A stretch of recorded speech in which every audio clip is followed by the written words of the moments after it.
It's the Mid-Morning Show right here, 600 WMT worldwide, your iHeartRadio app, WMTRadio.com. Well, despite the snow we had this last weekend in Iowa, and despite the cold, rainy temperatures, warmer weather will be here. Believe it or not, even though the calendar says spring, it'll eventually feel like it. And we often think about how we stay safe, sunscreen and bug spray and all that stuff. But what about some of the most important members of the family, the pets, those furry critters? We welcome Laura Vorreyer with us. She's got a brand new book out. Laura, first of all, welcome to the Mid-Morning Show and to WMT this morning. Thanks for having me on. Thank you for being here. And your new book is called The Pet Sitter's Tale. And first off, where can people find this book before we start talking about what's between the cover here? Absolutely. So anywhere you buy books, Amazon, my website, Barnes & Noble. So just Google it. It'll pop up, and you can hit the buy button right there. You have been a longtime pet sitter for some Hollywood stars, which I think has got to be a pretty... we could probably do a whole interview on just dog stories themselves for some of the Hollywood stars. But what's that like, to be put in charge of some of the most important members of the family on a daily basis? Oh, my gosh, it's quite a privilege. And, I know people like to talk about the celebrity aspect, but let's face it, celebrities, they're just like us. They love their pets like we do, and they want to make sure that they're well taken care of when they're not there to do it. Absolutely. And this is the time of year where more people are going to be outside, out camping and stuff like that, so we worry about those pets.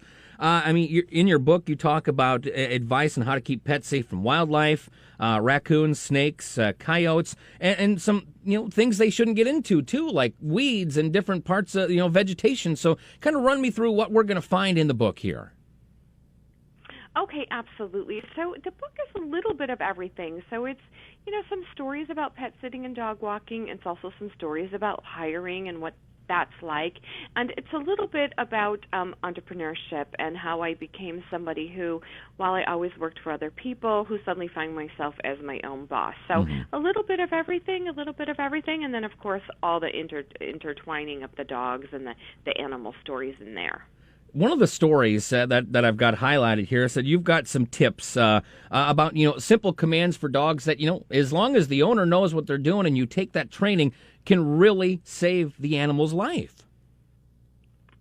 It's so important that, so many people get puppies or they adopt dogs, and I think that's great. And then what's so very, very important, of course, you must socialize your dog. You have to socialize your dog, because then if it's in those situations where they meet a cat or they meet kids or other people, you want them to behave. You want them to know those essential words such as off.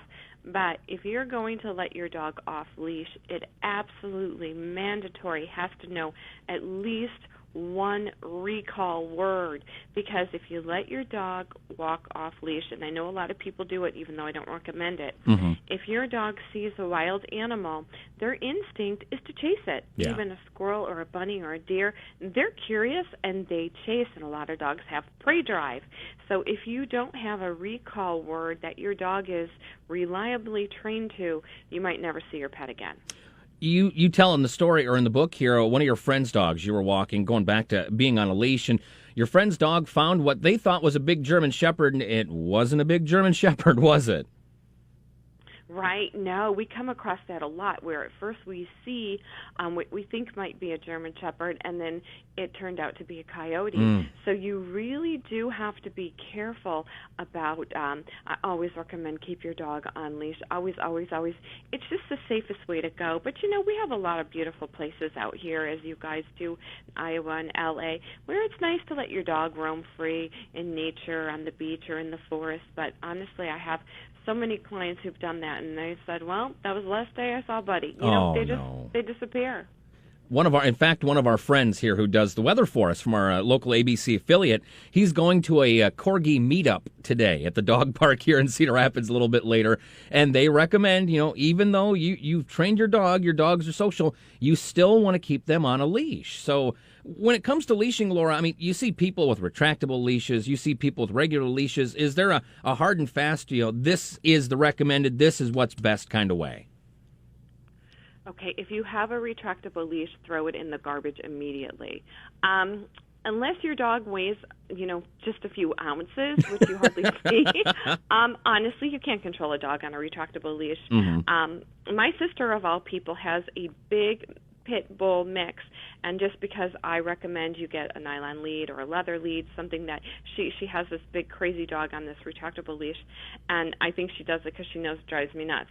But no, you can get hurt.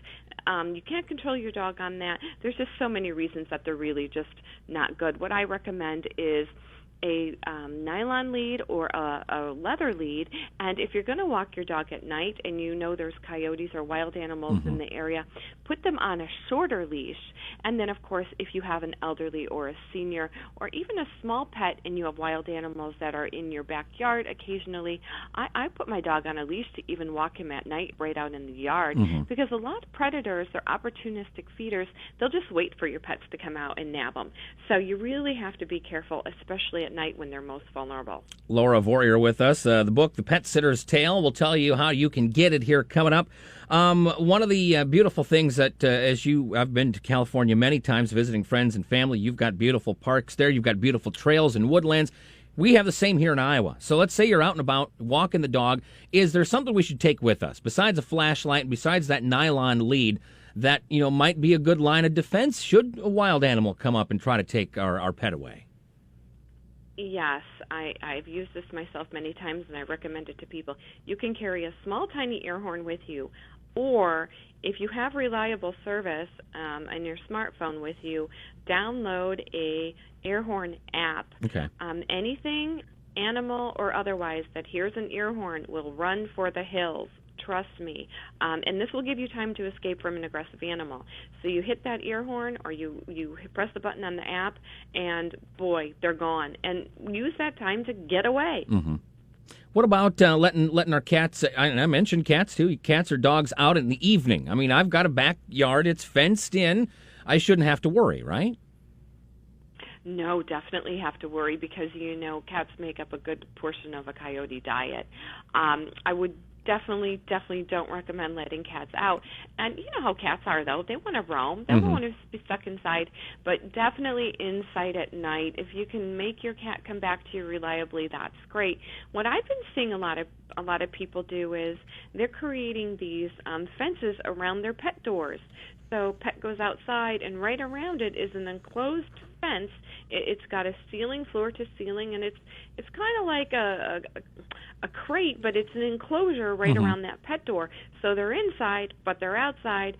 They get to be in the element, but the wild animals can't get to them. And actually, we have someone in our neighborhood who is custom building them, and he's booked. That's a good problem to have. Right? Laura Vorreyer with us. It's like a puppy patio is what it is. One of the That's right. One of the bullet points I found here, Laura, and if you ask me, and this is just one man's opinion, one of the worst animals ever made is a snake. And I can't stand them, the picture of them. But dogs seem to be fascinated by them. You see one, they run right to it. And not every snake is a good snake, and especially where you are out in California.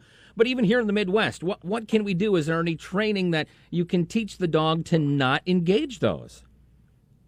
Oh, my God, I just got the chills when you said especially in California because we're having a really bad rattler season already. We had a long, wet winter, and then they're hibernating. But as soon as that sun starts to warm up the ground, you see them all over the place on the trails and in the parks and even in our yards. So, sorry, I won't be coming to visit anytime soon, just so you know. Yeah. Right. You know what? I've lived out here a long time, and I had never really seen a snake in my own yard. And last year, I opened up my front door. I went to go somewhere with my husband, and right across my front door, I one step down out of my house, there was a big, black, thick-looking snake, out of a movie, and I was screamed. My husband came running. He's like, "What happened? What happened?" I said, "Oh my God, there's a snake!" And he's like, "Oh my God." He's like, "It's not poisonous." I said, "Are you sure?" He goes, "Well, not 100% sure." I'm like, "Okay, we're going out the back." I would have sold the house, Laura. I would have moved. You should have moved to Iowa right then and there. I know.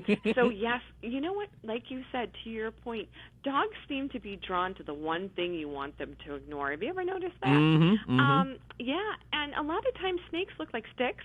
So, you've got Fluffy, and he's, happy-go-lucky, and he just wants to play fetch. So what's he going to do? He's going to go grab that thing that looks like a stick, a stick, or he puts his head in the hole, Oh, so, gosh, no. I'm right. They want to stick their noses right where they don't belong.